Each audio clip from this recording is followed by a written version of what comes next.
Baik, Assalamualaikum warahmatullahi wabarakatuh. Perkenalkan, nama saya Muhammad Arsfi Pamungkas Puska dengan NIM 21320111048 mata kuliah Ilmu Hukum. Eh, saya di sini untuk memenuhi tugas UAS yang akan mempresentasikan korporasi antara ADR dan litigasi.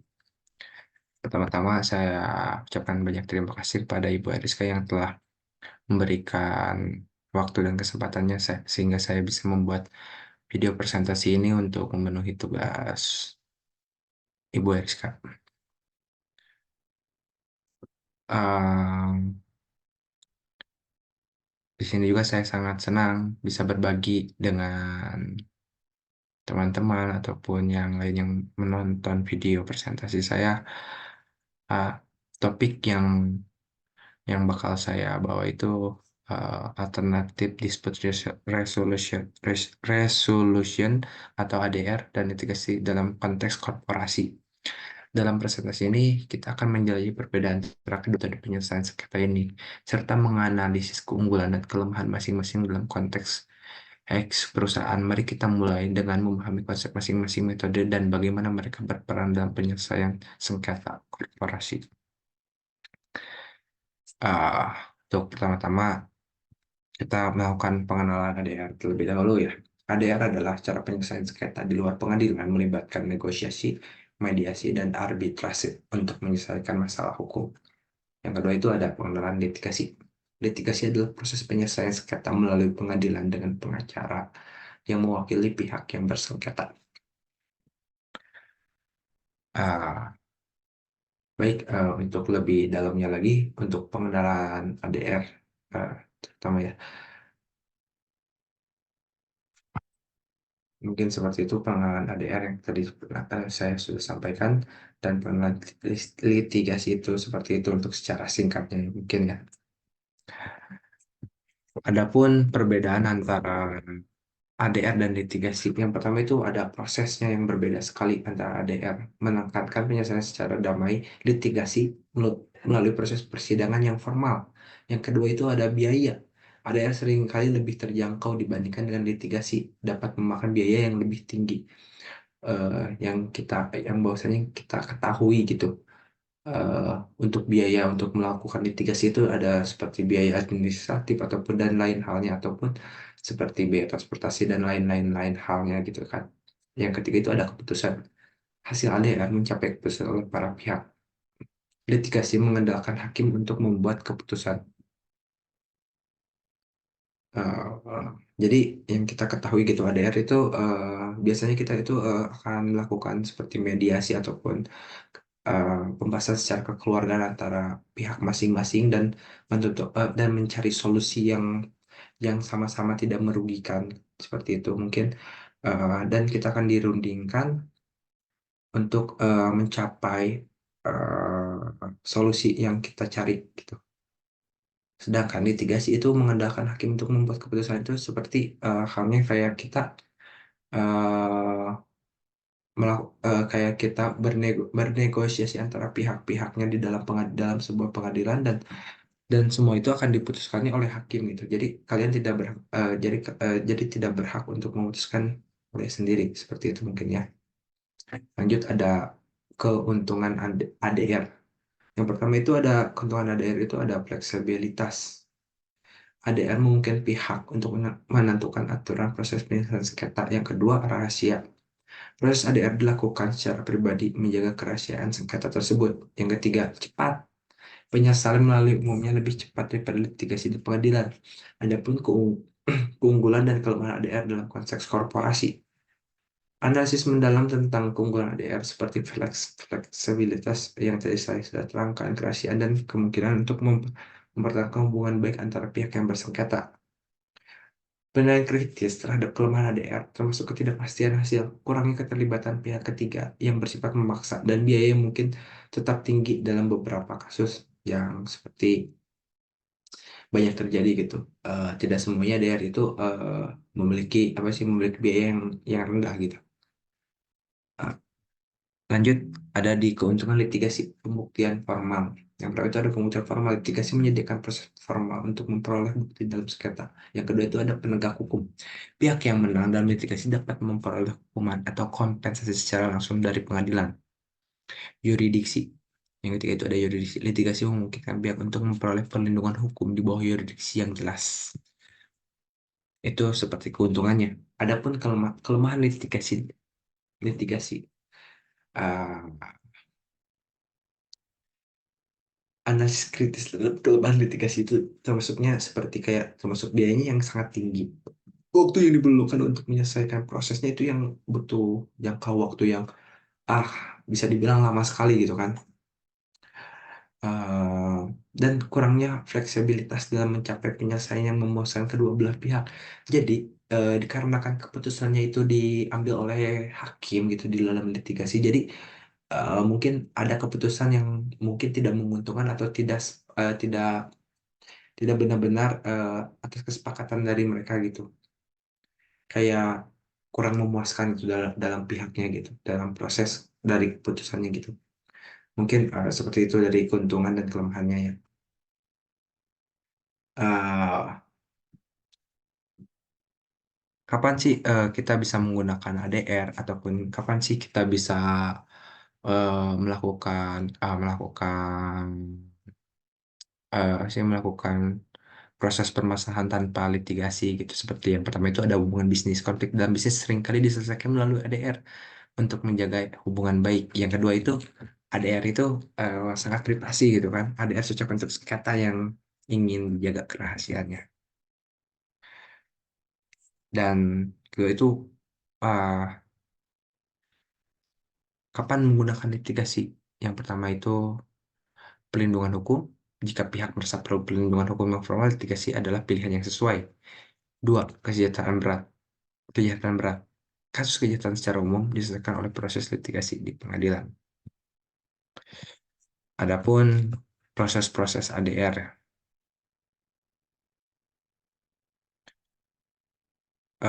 proses proses alternatif dispute resolution atau ADR merupakan serangkaian langkah-langkah yang digunakan untuk menyelesaikan sengketa di di luar jalur litigasi atau pengadilan konvensional. Seperti apa yang sudah saya tadi terangkan itu di awal-awal. Eh, yang utama paling utama itu ada yang pertama itu proses ADR itu ada negosiasi, mediasi dan arbitrase. Tapi ada hal lain juga seperti kayak misalkan prakondisi pihak-pihak yang terlibat dalam sengketa setuju untuk mencoba menyelesaikan sengketa secara damai melalui proses ADR. Dalam beberapa kasus perjanjian atau kontrak hukum dapat membuat klausul penyelesaian sengketa yang mengatur penggunaan ADR. Pemilihan metode ADR. Pihak-pihak memilih metode ADR yang paling sesuai dengan sifat dan kompleksitas sengketa mereka. Eh, Metode ADR yang umum meliputi mediasi, arbitrasi, negosiasi, adjudikasi atau hybrid dan beberapa metode penunjukan penengah atau arbitrator. Jika metode yang dipilih adalah mediasi atau arbitrase, pihak-pihak yang harus menunjukkan penengah atau arbitrator yang biasanya bidang hukum atau masalah bersangkutan.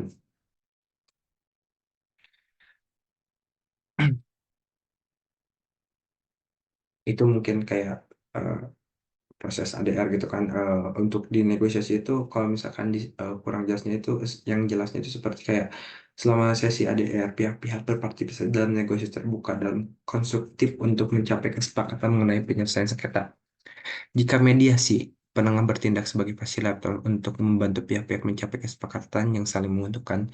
Jika arbitrase, arbitrator membuat keputusan yang mengikat yang disebut dengan putusan arbitrase. Penyelesaian dan implementasi. Jika kesepakatan tercapai, pihak-pihak menandatangani perjanjian penyelesaian yang berisi persyaratan penyelesaian sengketa. Pihak-pihak kemudian melaksanakan perjanjian penyelesaian dan menyelesaikan sengketa sesuai dengan kesepakatan yang mereka buat.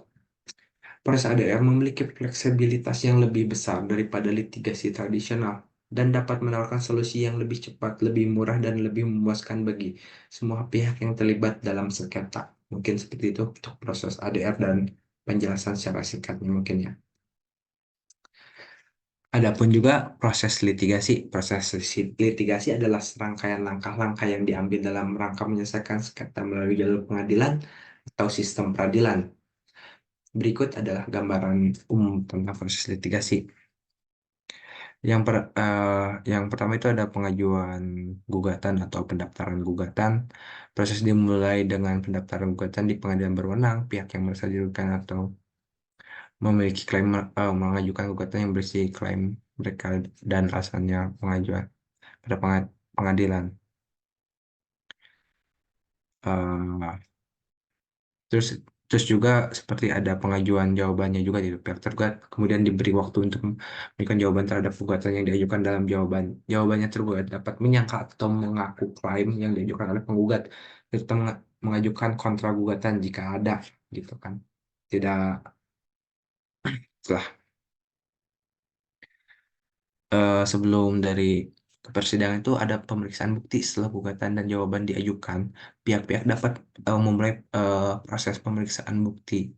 Ini melibatkan pengumpulan bukti-bukti seperti dokumen kesaksian saksi dan pendapat ahli yang akan digunakan untuk mendukung klaim atau pembelaan masing-masing. Yang kedua itu ada persidangan. Sidang pengadilan kemudian menjadwalkan sidang-sidang untuk mendengarkan argumen dan bukti dari kedua belah pihak. Sidang-sidang ini dipimpin oleh hakim yang bertugas untuk memastikan bahwa proses berjalan secara adil dan sesuai dengan hukum yang berlaku. Yang ketiga, ada putusan pengadilan. Setelah mendengarkan semua argumen dan bukti dari kedua belah pihak, hakim akan membuat putusan yang mengikat. Putusan ini dapat berupa pembebasan, pemberian kompensasi, perintah untuk melakukan atau tidak melakukan sesuatu, atau sanksi lainnya tergantung pada kasusnya.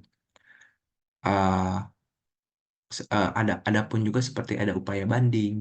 Upaya banding ini jika diperlukan ya tentunya. Jika salah satu pihak tidak puas dengan putusan pengadilan, mereka memiliki hak untuk mengajukan banding ke pengadilan tingkat lebih tinggi. Banding dilakukan dengan tujuan untuk menguji keputusan pengadilan yang telah dibuat. Tentu juga ada pelaksanaan putusan. Jika putusan pengadilan telah final dan tidak ada banding yang diajukan, pihak yang menang memiliki hak untuk melaksanakan putusan tersebut. Ini bisa berarti meminta pihak yang kalah untuk membayar kompensasi, mematuhi perintah pengadilan, atau melakukan tindakan lain sesuai dengan putusan. Proses litigasi seringkali memakan waktu dan biaya yang signifikan dan dapat menjadi proses yang sangat rumit. Namun, proses ini memberikan kepastian hukum dan menawarkan forum yang terstruktur untuk menyelesaikan sengketa yang kompleks atau kontroversial. Mungkin seperti itu secara ringkas tentang proses litigasi. Untuk dilanjut, itu ada kesimpulan. Kesimpulan di sini saya memilih ada pemilihan bijak dan keberlanjutan usaha.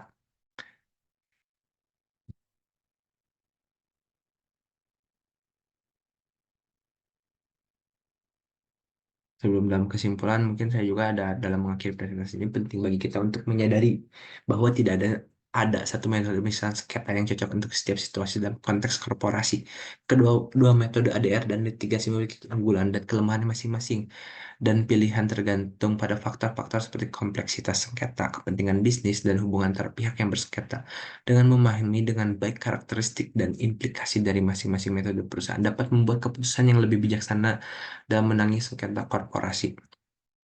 Adapun kesimpulan yang tadi saya bilang, ada pemilihan bijak ketika memilih antara ADR dan litigasi perlu dipertimbangkan sifat sengketa dan kebutuhan yang ada. Keberlanjutan usaha, pemilihan yang tepat akan memberikan hasil positif dalam menjaga keberlangsungan usaha atau kepentingan hukum. Pada akhirnya, tujuan utama dari kedua metode penyelesaian ini adalah untuk mencapai penyelesaian yang adil, efektif, dan efisien bagi semua pihak yang terlibat. Dengan demikian, penting bagi perusahaan untuk memiliki pemahaman yang sangat kuat tentang ADR dan litigasi, serta mampu memilih metode yang paling sesuai dengan kebutuhan dan tujuan bisnis mereka. Dengan demikian, mereka dapat mengelola risiko sengketa dengan lebih baik dan memastikan keberlangsungan operasional yang lancar dan keberlanjutan. Terima kasih atas perhatian dan partisipasi Anda telah melihat video saya kali ini. Mohon maaf bila ada kata-kata yang kurang mengenakan ataupun perlakuan ataupun gerak-gerik tubuh saya yang tidak sopan. Wabillahi taufiq wal hidayah. Wassalamualaikum warahmatullahi wabarakatuh. Saya cukupkan untuk presentasi kali ini.